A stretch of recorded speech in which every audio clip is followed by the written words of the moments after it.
Okay guys, let's do a quick summary.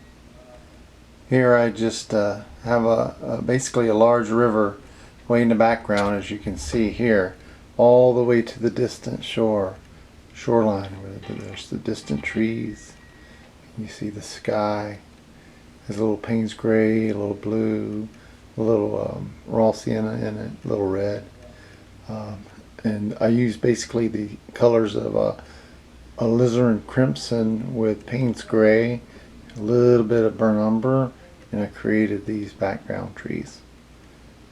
And then I used a wet edge of my Hake brush and kind of outlined the distant shore.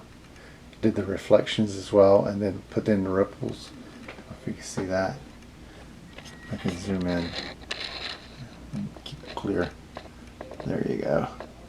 And then also, since we're here, I'll zoom in on the foreground. And here we have some land and reeds and underbrush and another edge of the land there and tall grass leading out into the water with ripples as well. Another piece of land coming out. Use my brush to define the edge again of the water and the land. Put in the reflections. And here you have reeds. I thought those turned out nice.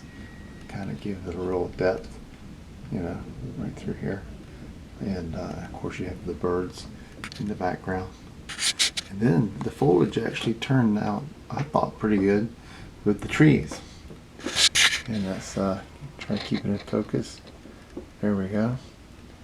And so you have some foliage on these trees. And that is pretty much the summary. Let's go ahead and now take a look at the pictures.